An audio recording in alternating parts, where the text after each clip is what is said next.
Merry Christmas. Enjoy all over the world. Enjoy this year celebration about Christmas time. It's a unique one, an extraordinary one.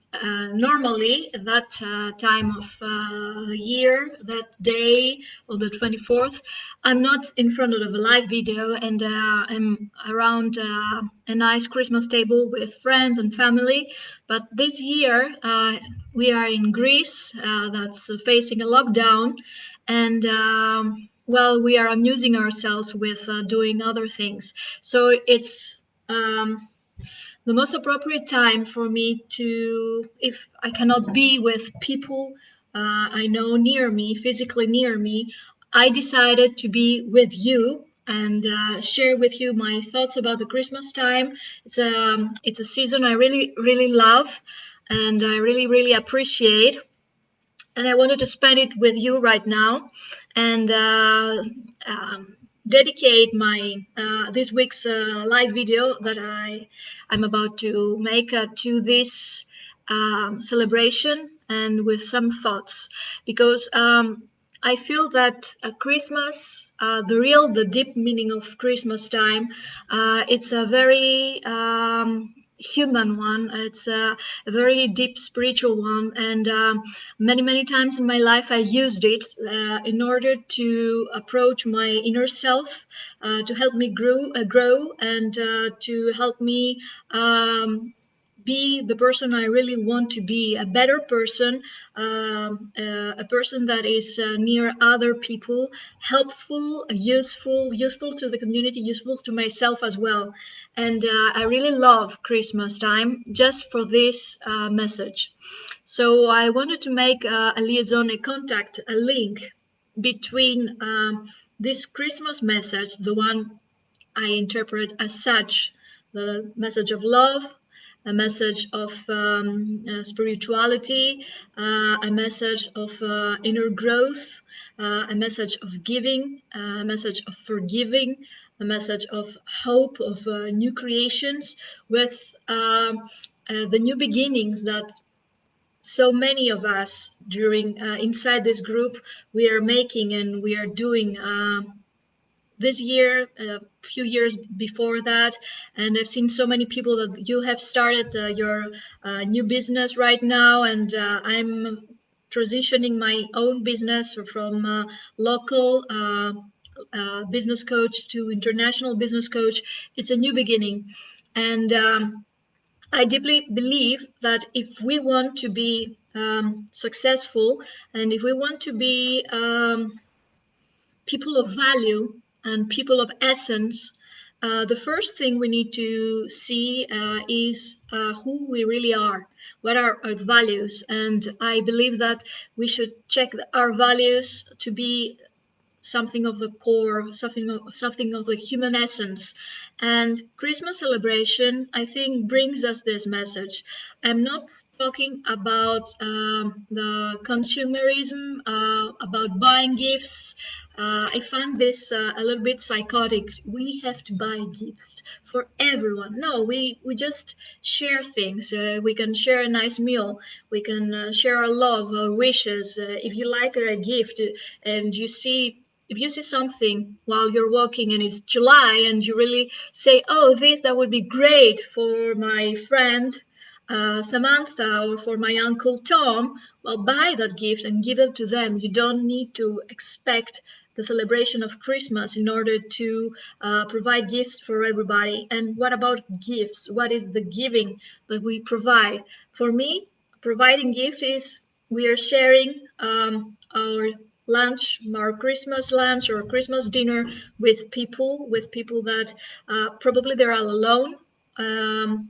Well, with people that they would probably not celebrate Christmas, for example. When my father was alive and he was a sea captain, he used to work with people that were Muslims, and they were in my city in Athens.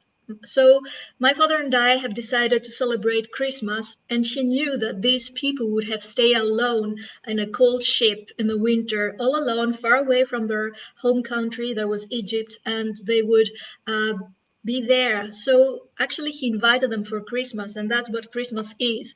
And we made sure to provide halal meal for those people, and that was great. And you could see the spirituality. You could see that these friends of ours, that they were Muslims, they were very cordial, and they were very happy sharing this moment with us. And you could see that spirituality. It's not a matter of religion; it's a matter of spirituality.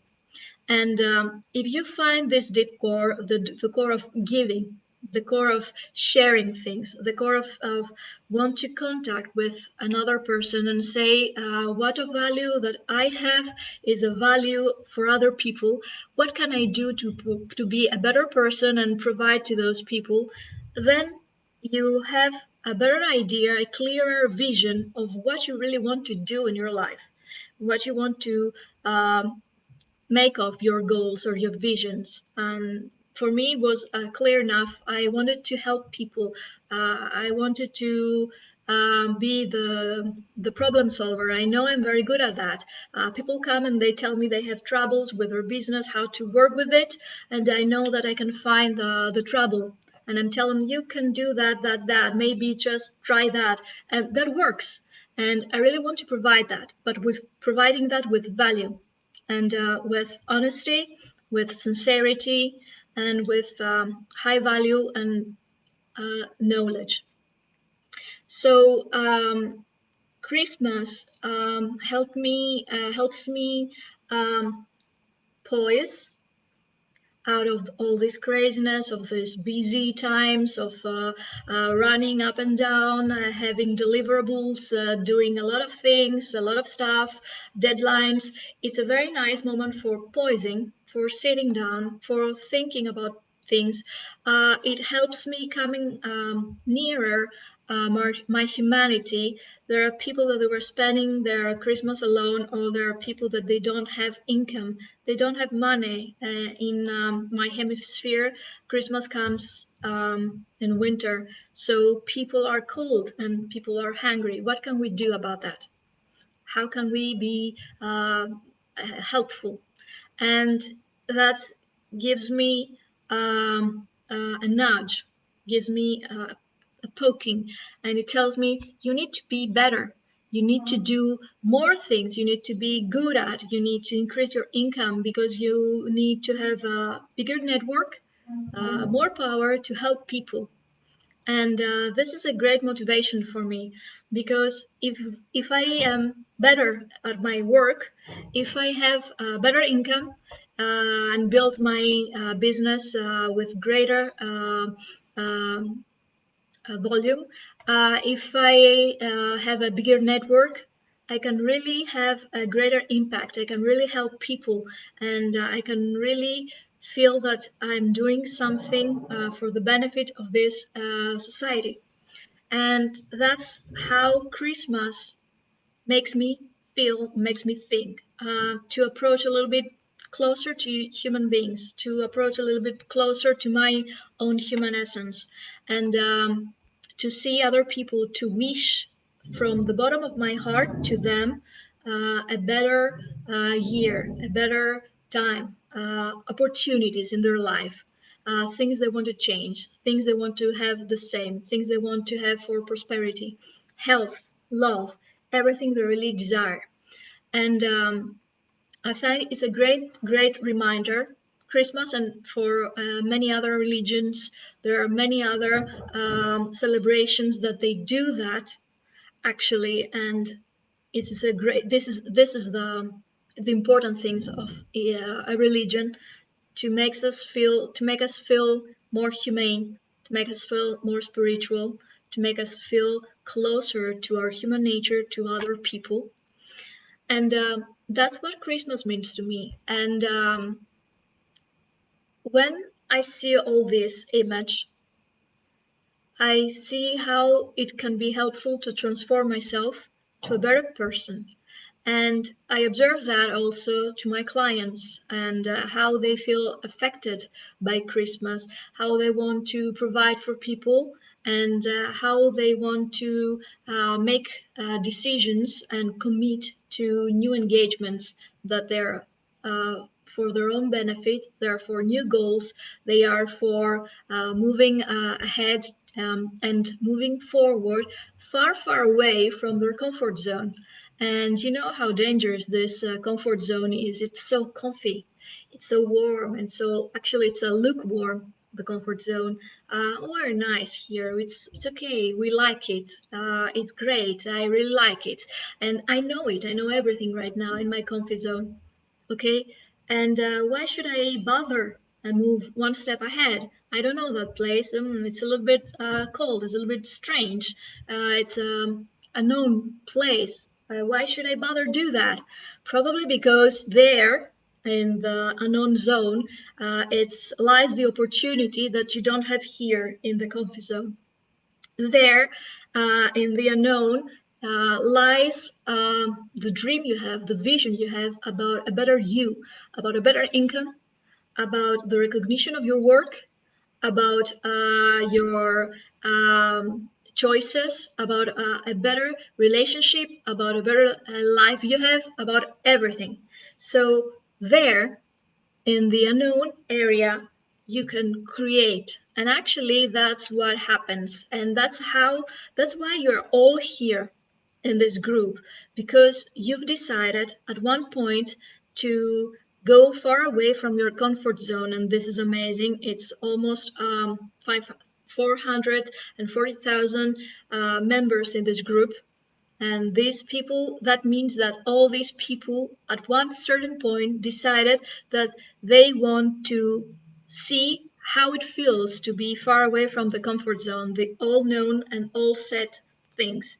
You cannot achieve any goal if you remain here in the comfort zone. You only achieve goals when you decide that, all right, now you have established this level of comfort zone, I need more. I go to another level. So this other level is away from my current status of the comfort zone. When you go to this new place that at some point it's unknown, and you actually activate again your skills, you're activating again all your dexterities, you acquire new skills, you gain a lot of new experience.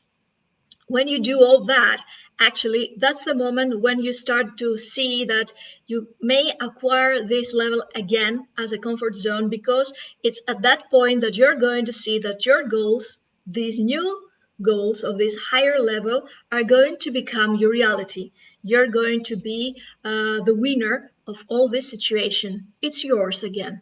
And then once you have acquired these goals of this level, the new one, that will become again your comfort zone. And if you stay there and you're happy and satisfied with that comfort zone, well, that's what you get. And probably sometimes you risk losing it, because um, uh, acquiring new goals, becoming better, it's a muscle and you need to grow it. And if you don't nurture it, if you don't exercise it, if you don't do more steps ahead and forward, well, you lose it. Okay? If you don't use it, you lose it. So when you're in a new level, you need to move forward, and you need to start be acquainted with this discomfort. You need to know that this is a normal situation. The persons that they want to pursue their dreams, they will feel this awkwardness and this sense of being uncomfortable if they want to achieve their goals. Most people do not achieve their goals because they believe this counterintuition that I feel awkwardly when I go far away from my comfort zone. That means this is wrong. So I'm going back and I'm not uh, budging from there. Here, I'm just staying here. I'm not moving because that's not normal. I feel some strange emotions. That's not good. But that's exactly the point. And probably you felt it, all of you, that the moment you decide to move forward, the moment you decided that I want to achieve my goals, I want to make my dreams come true, I want a better life for myself, a better income, I want to make reality this startup, this business that I envisioned, and I want to see it becoming reality, my own reality. I want to enjoy it. I want to go into this place. I want to see the shop that I'm having. I want to see the house I'm building. I want to see the family I want to have. Once you decide to do that, you move forward, and then the price is to feel this awkwardness and this feeling of I'm feeling a little bit bizarre now. I feel something's bothering me. Probably maybe I should go back. That was safe there. Yeah, it is. It's very safe. Well, as safe as it can be for our mortality, our human mortality. Many things can happen in our human mortality, even in the safest of our places. We know we're mortals. At one certain point, we're going to die. So, safety is a quite relative notion. So, if you really want to succeed, and if you really feel that urge, this burning inside you, this flame that no matter what you do, this comes into your mind all the time, and it doesn't let you sit still, then the price you have to pay, and most of the people decide to pay it happily, is to go away from your comfort zone. Just like the three magicians that they left their hometown and they saw the star and they followed the star to find Bethlehem and what was there. So I really like this allegory because that the three magicians that they left, they didn't know where they're going. It was night, it was difficult, 2,000 years ago. Who knows how it's been? No big areas, urban areas, just darkness after the sunset. No GPS, no mobile phone, no Google Maps. And they were just following a star because that's what their intuition was telling them to do. And they follow it because they decided that this was more important to follow and see that star than to sit nicely to their comfort zone and say, yeah, I know, I've seen it. Oh, yeah, it's nice, it's there. Well, let it be. And they decided that there's something there. I need to explore it, and I need to go there and find it, no matter what, no matter if that is uncomfortable, if I'm out, if it is in the wild, if it is cold, if it is in the night, if I travel a lot for days and for nights, doesn't matter. I want to find it. I want to find my star. I want to be there. I want to understand what that is because there is something inside me, deep, deep, deep inside me, that tells me to go and find it. And I really need to do that. And we also have a star, and we envision it, and we see it. And what do we say? How do we treat our star, our shining star? Do we decide to follow it? Do we decide that we need to find out where it is and what it signifies for us? Do we decide to travel along the light of that star and see where it brings us to new places, new areas, uh, new situations for ourselves? Because the funny thing is that the moment you start traveling, that means you change. You become someone different. You plus something else. You plus your experiences. You, the one that you have already been, plus the things you see, the new knowledge you acquire, the new places and people you encounter, the new thoughts you make while you do all those new things. And while you search for your shining star up there, actually, you are not anymore that same exact person you were while you were sitting comfortably on your sofa in the comfort zone. You're not that person anymore. And probably once you go and you find your your shining star, what you're going to understand is if somebody would tell you to go back to this comfort zone, well, you would not like it because it doesn't resonate anymore with who you are right now. You have changed, you have evolved, you have grown, and right now you desire other things. And those other things tells you that you need to create, you need to be creative, you need to find your shining star, no matter what creative means for each one of you. For me, creative is to be the best success coach I can be and help as much people as I can and write my books and really enjoy it. To you can be wonderful. I see wonderful people here that you are beautiful pastry chefs, or you create beautiful paintings, or you have magnificent media marketing talents, or you are doctors, or you are nurses, or you design clothing, or whatever. And this is your beautiful shining star, and you really want to follow it. And the moment you start doing that, working on that, you really see that you start evolving yourself. You are the work in progress. You travel a path near your rising, your shining star, but actually you travel a path inside yourself. This is the message for me that Christmas brings, that if you want to do something, if you want to evolve yourself, when you go to find this shining star, when you want to celebrate your Christmas, actually what you do is a process towards yourself. It's a kind of initiation, kind of mystification towards yourself. You become better, you become deeper, you talk to yourself, to your inner essence. And what you hear while you're in this inner dialogue, it's excellent, it's beautiful, it's ringing nicely, and it resonates with what you want to create. Okay, so what Susan says here is that she recently heard Carrie Underwood because that she said she was so afraid to travel to LA to participate in American Idol because she had never been out of her small town or even on a plane. She decided to do it to follow her dream. Exactly, exactly. That's amazing. Thank you, Susan, for this example. Yeah, she was afraid to leave her comfort zone. We all are.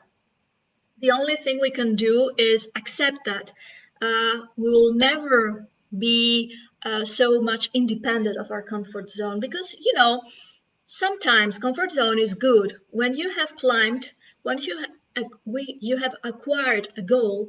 Well, you need to have some rest. You need to enjoy the fruits you've just created and you acquired. Okay, you need to do that. Where? Well, to your comfort zone, but don't let that become a bad habit. You really need to honor the comfort zone. It is quite useful for sometimes. It is where you think, where you can contemplate, where you can sit still and see what you have accomplished. What was all this trajectory you traveled, all these magnificent things you've done. But it needs to have an end. You cannot be in the comfort zone all the time. You just have to use it and then decide that you have another goal. So you have to say goodbye to the comfort zone and then go to the next level. And there you're going to build again your own comfort zone. It's like a nomadic life. You can have your own tent and you can just put it there, and you can make it ready for you when you decide to stay for a few days to this place that you decided to go. This is your comfort zone. And then when you want to travel back again, wrap up your tent, take it with you on your shoulder, and just go to the new destination you've decided to go to. So that's what is the usage of the comfort zone. And when you want to have a goal, a new goal, I truly believe, and all the big success coaches and coaches in general, and people that they have written about personal growth thing, is that you cannot defend a goal unless you really truly believe in it, and unless it is truly aligned with your inner self and what you really want. If you really find a goal that it is aligned with who you are, your essence, then there is nothing that can stop you doing it. Okay, there is nothing that can make you change your opinion and do something else. You feel so powerful, so determined that you are going to turn the world around and you're going to make it. And that's the amazing thing. That's the amazing thing that happened that Christmas during the Christmas celebration. That's what I like about Christmas celebration. And that's what is the message about it. In Greece, there is a great tradition. It's a little bit pagan, and it is incorporated in the Christmas celebration. It says that down on the center of the earth, there is a big tree, the tree of life, and it has big roots. But there are some little demons, some naughty little ugly creatures. We call them kalkanzari, and they have a saw, and they try to saw the roots of the tree, and they want to make it fall. And they do that the entire year, and they just try to solve. And we are in the surface, the humans, so we don't understand exactly what happens. But just before Christmas, we start Christmas preparations. So we start making the pastry, the Christmas pastry here in Greece. Most of the times we have three kinds of pastry: melomakarona, kourabiedes, and diples. And they smell nicely, they're so beautiful, and all the households make them and create them, so their perfumes go and go away, and they just are transfused all around the place. And at that moment, these little creatures, kalkanzari, they start smelling these beautiful smells, and they stop sewing and just go up, up, up in the surface. And they go to the houses and they try to sneak into the houses and eat many of those uh, Christmas sweets. So during these days of the celebration, the 15 days we have for Christmas Eve until Epiphany, and we create all these pastries, the tree of life has time to become again a whole and heal its uh, sewing damaged. And once again, this is the celebration ends. Kalkanzari are going back down to the center of the earth, and then by surprise they see that they have to start all over again, and they do that every year. That's for me a symbol of hope and of creating. And it's an old story. My grandmother used to tell me, but I think that sewing is the kalikansari that sewing is actually our negative beliefs. And when we find something beautiful, something that is exuberating, and something that is higher than ourselves, um, we just don't listen to them, and we give them to eat those pastries, and we move forward. I really wish to you during this Christmas to find your own beautiful pastries, your own beautiful goals, and enjoy and move forward, move far away from a comfort zone and from your own little demons, and create your own visions and your own goals. And I'll be back next week with a very big dilemma. Are you pro for resolutions or goals, and what's the difference between the two? So, Merry Christmas to all of you. Enjoy, and see you next week. Bye bye.